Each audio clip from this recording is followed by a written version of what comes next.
Hola, bienvenidos a mi canal conversando sobre psicología y educación.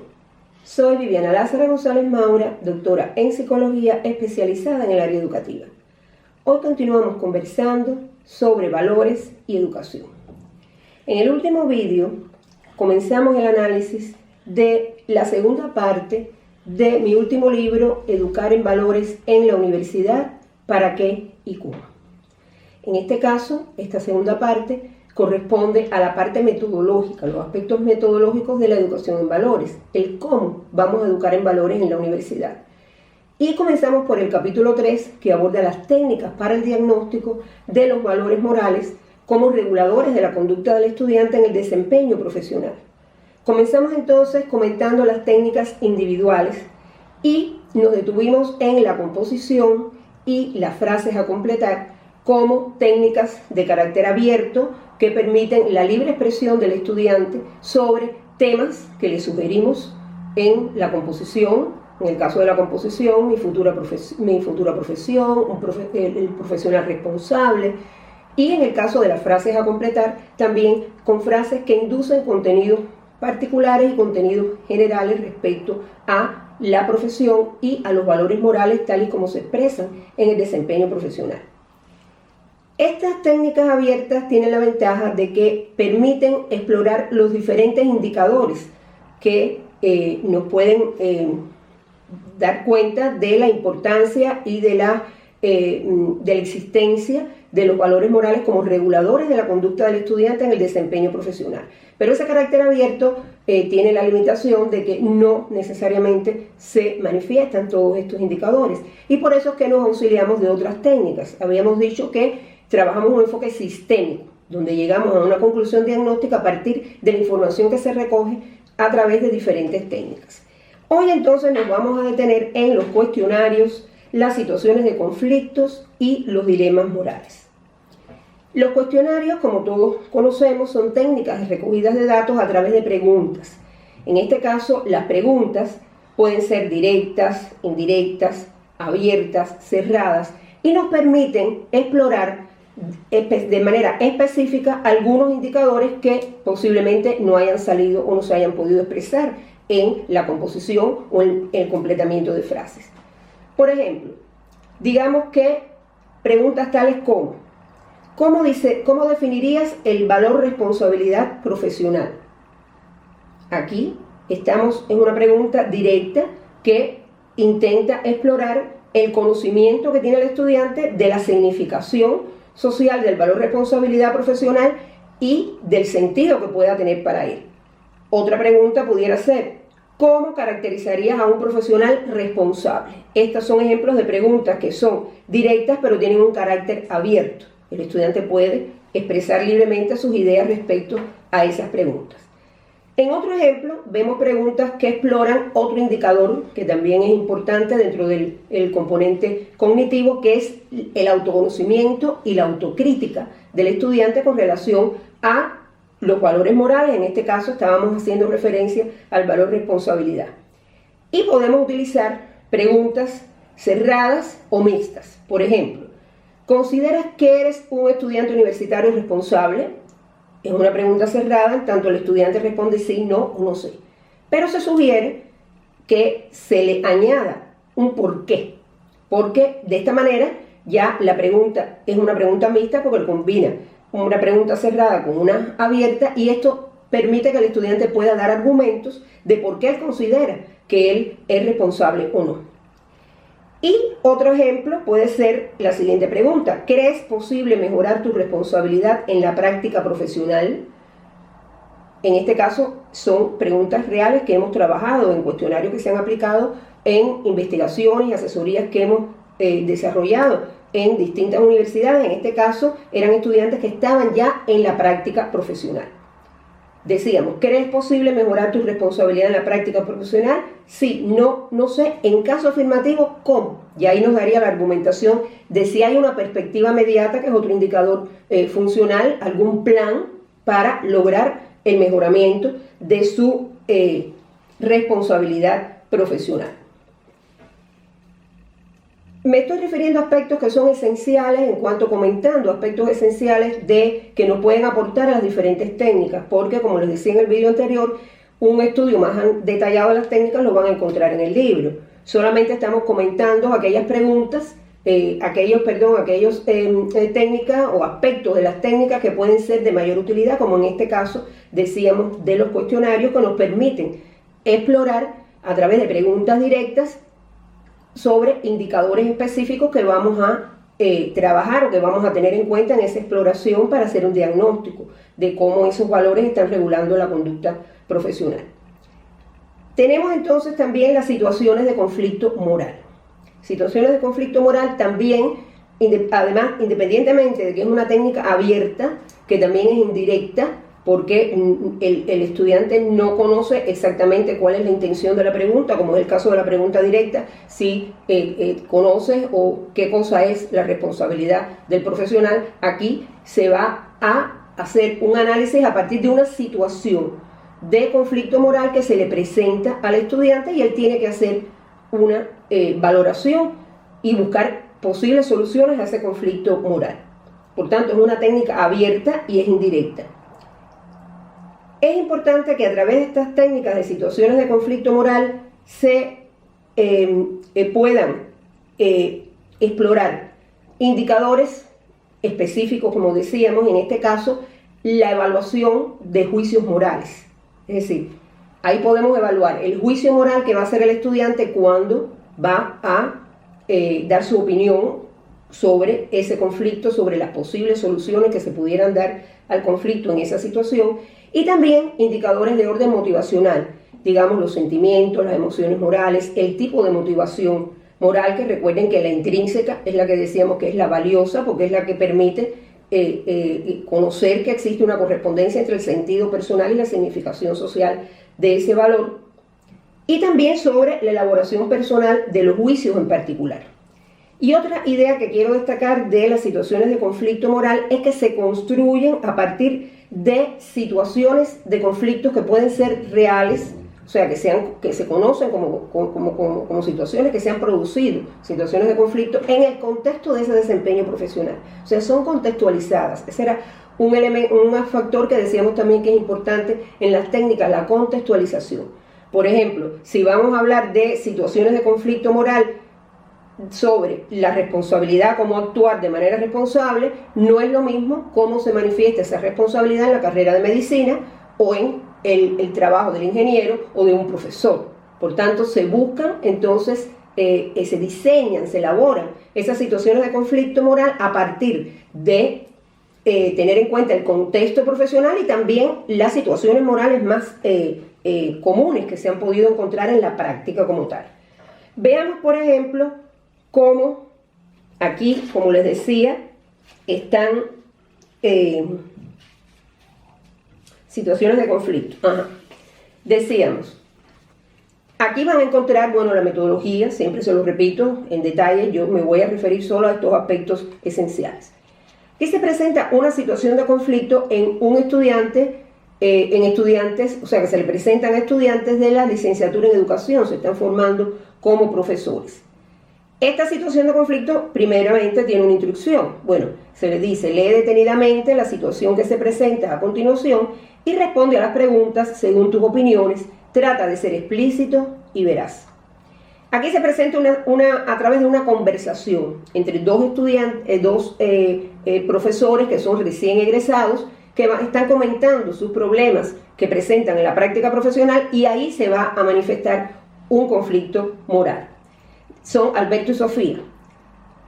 Ellos son profesores de una escuela secundaria y conversan, como decíamos, acerca de sus experiencias profesionales. Dice Alberto: ya llevo un semestre trabajando como profesor en un 9º grado en una escuela secundaria. Hasta ahora me va bien, pero todavía me resulta difícil controlar la disciplina en clases. Durante mucho tiempo agoté todos los medios para hacer que los estudiantes se comportaran bien. Les rebajé la calificación. Esto es en caso, de dos estudiantes que él dice que siempre desordenan la clase. Hay 2 estudiantes que siempre desordenan la clase y durante mucho tiempo él agotó todos los medios para hacer que se comportaran bien. Les expulsó de la clase, les prohibió salir al receso en varias ocasiones, les rebajó la calificación, pero no consiguió nada. Lo que más ha dado resultado, dice Alberto, es tratar de considerarlos como amigos. Así he logrado que me confíen sus problemas y preocupaciones, pero hace unos días, cuando estaba aplicando una prueba de comprobación de conocimientos, los sorprendí copiando uno del otro y ellos se dieron cuenta que los había descubierto. Como ya me estaba ganando la confianza de ellos, pensé que si revelaba que los había descubierto cometiendo fraude, perdería su confianza, entonces preferí callar. Ahora ellos son los que mejor se comportan en mi clase y hasta me ayudan a mantener la disciplina. Creo que por una parte estoy actuando bien porque ya ellos no molestan en mis clases, les he demostrado que pueden confiar en mí, pero por otra parte sé que ellos seguirán cometiendo fraude. Me siento incómodo con esta situación, pero no sé qué hacer. Ahí está el conflicto de Alberto. Sofía le responde: no sé por qué te haces tanto problema. En definitiva, si ellos cometen fraude, es asunto de ellos. Solo están engañándose a sí mismos. No creo que vayas a resolver nada sancionándolos. Si lo haces, ellos volverán a molestar en tus clases y de todos modos seguirán cometiendo fraude en otras asignaturas. De modo que yo, en tu lugar, olvidaría el asunto. Ahí ella está haciendo un juicio moral, o sea, dando una alternativa de solución al problema.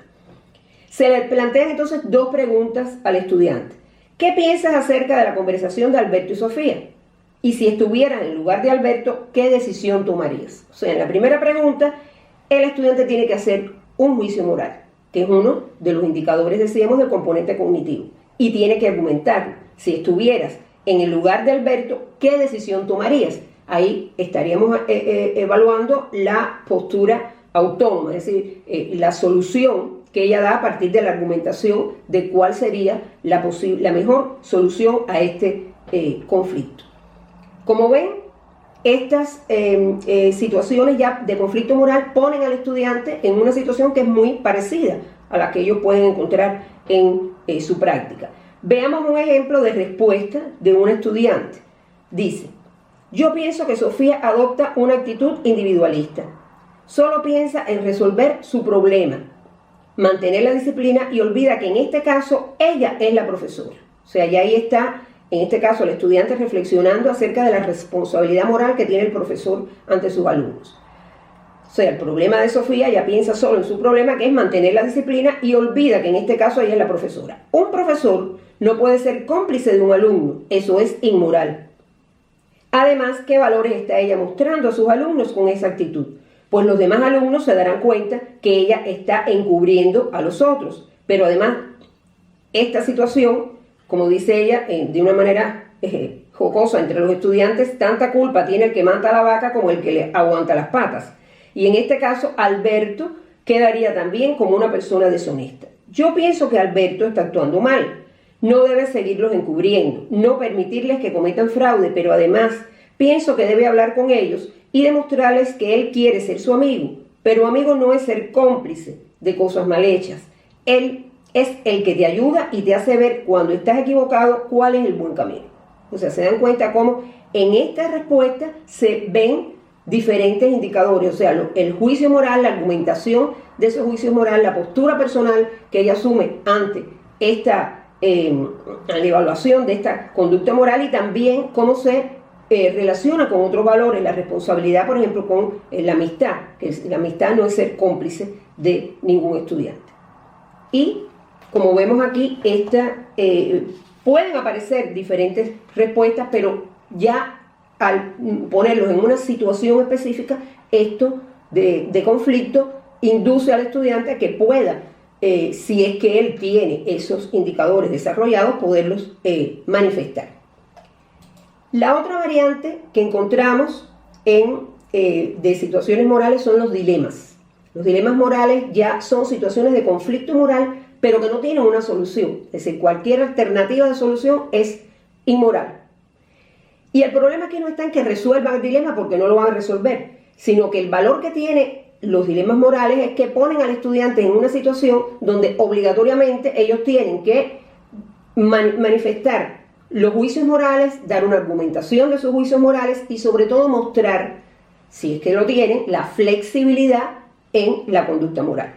Entonces, por ejemplo, hemos aplicado dilemas morales como el siguiente. Este también son con estudiantes de la carrera de licenciatura en educación. En este caso, el dilema moral lo presenta el director de un colegio.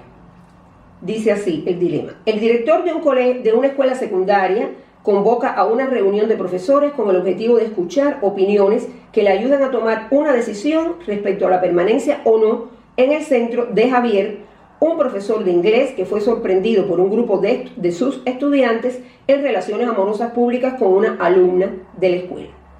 Javier es un profesor joven, con una buena preparación en su especialidad, cumplidor, preocupado por el aprendizaje de sus alumnos, nunca ha sido sancionado, hace un año enviudó, vive con sus dos padres ancianos, enfermos, y dos hijos pequeños que al morir su madre han quedado bajo su total responsabilidad.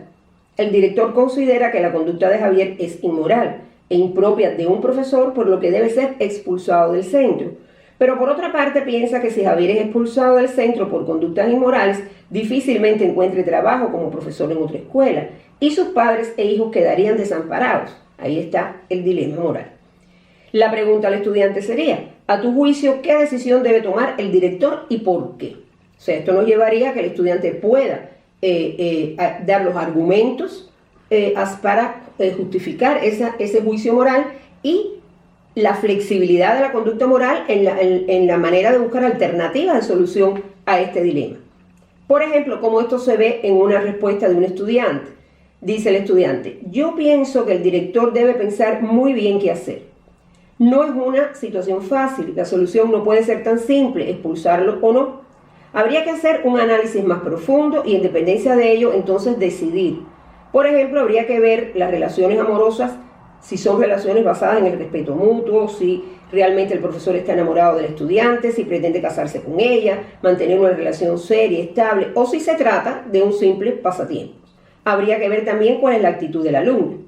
Por tanto, pienso que aclarando estos puntos, si el profesor es honesto, ahí sale el valor honestidad, no debe merecer la expulsión aunque haya cometido un gravísimo error.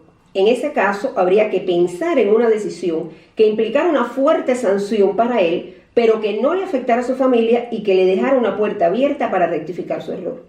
O sea, aquí se ve en este ejemplo cómo este estudiante evidencia una postura personal autónoma, o sea, es decir, él manifiesta su juicio, está consciente de que el dilema es muy difícil buscarle una solución, pero ella argumenta cuál pudiera ser una posible solución teniendo en cuenta la flexibilidad a la hora de buscar diferentes tipos de sanción. O sea, con esto le estoy mostrando algunos ejemplos de cómo se pueden en las diferentes técnicas tener en cuenta cómo explorar los diferentes indicadores, porque al final, decíamos, de lo que se trata es de buscar hacer un diagnóstico teniendo en cuenta toda la información que obtenemos de diferentes vías, porque es muy difícil que por una sola técnica podamos llegar a explorar todos los indicadores que nos pueden hablar de si esos valores morales están regulando de una forma efectiva la conducta. Y fíjense que siempre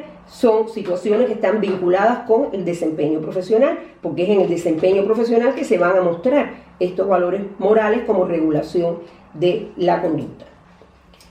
Nos quedaría entonces por ver de estas técnicas individuales los diarios y las escalas valorativas. Por tanto, en el próximo vídeo centraremos la atención y comentaremos estas dos técnicas. Como siempre les digo, dejen sus comentarios porque eso siempre nos ayuda a la reflexión y nos permite continuar conversando sobre psicología y educación. Muchas gracias y hasta la próxima.